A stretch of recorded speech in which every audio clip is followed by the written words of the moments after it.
What's up, YouTube? Hefe coming to you, Captain Awesome's Fishroom. What you're looking at here, ladies and gentlemen, is a, I guess you could call it a diffuser, but really what it is I had to change my CO2 today, and I made a really good batch. You can see how fast my bubble count is there. It needs it though, it needs it. But a lot of bubbles started shooting out, and even when it was going like almost 2 bubbles a second, there was a few bubbles escaping. So what I did was I jammed a little piece of plastic tube on there to where it fits real tight. And you know, it just dissolves more of the bubbles. So a little DIY tidbit for you, help you out with your DIY CO2. You know, I mean, if you're using a different diffusion method, like one of those atomic diffusers or something like that, you really don't have to worry about it. But when you're using one of these, and you have, you know, really fast bubble count, you know, that's just what I had to do to try to get a little bit more CO2 dissolved up in there. So also added a filter to this tank to get more flow. You know, if you don't have enough flow in there, which I didn't with the sponge filter, you know, you'll start getting algae, basically. And, you know, there's a little bit of algae blooming in there, but, you know, I'm sure with that Rotala back there, it's going to start, you know, it's going to start dying back. It's looking good. Got everything nice and planted now.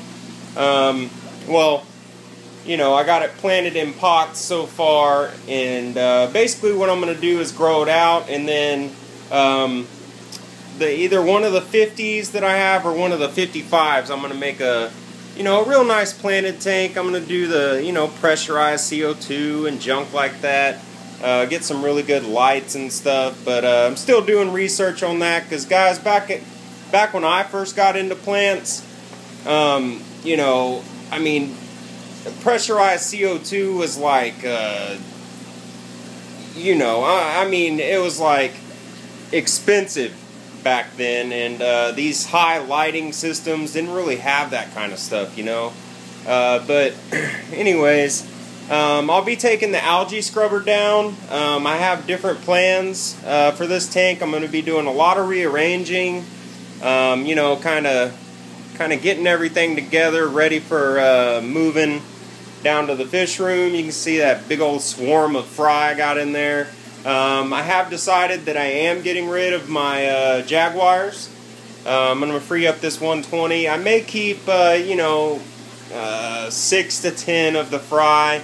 You know, I may grow another pair out. I'm not sure, though. There's some other species I want to keep. And, you know, just, you know, it's time to move on from the Jaguars. I've had them for a real long time. And, you know, just time to move on. Kind of want to do some other stuff. Got the new TFH in today. I'm sure everybody else did too. Man, my fish room is just a mess right now, guys. Getting all these plants in and trying to, you know, well, y'all don't care. But you know, just kind of wanted to give y'all a heads up of what I'm kind of doing here, and give you an idea of what I'm working to achieve. Oh, sorry.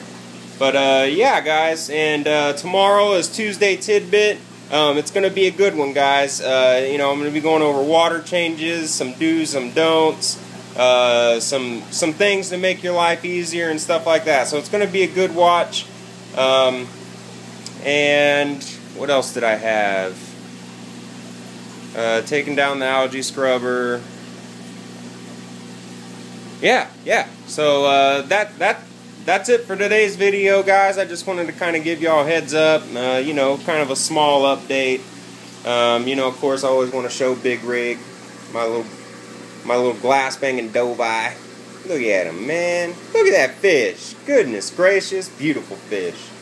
But yeah, guys, with that said, this is what I'm doing. This is what I've done. Hope y'all enjoyed the video. Rate, comment, subscribe. Let me know what you're thinking. Hope everybody had a fantastic Monday. As good as a Monday can get anyway. And we'll see y'all next time, folks. Adiosa.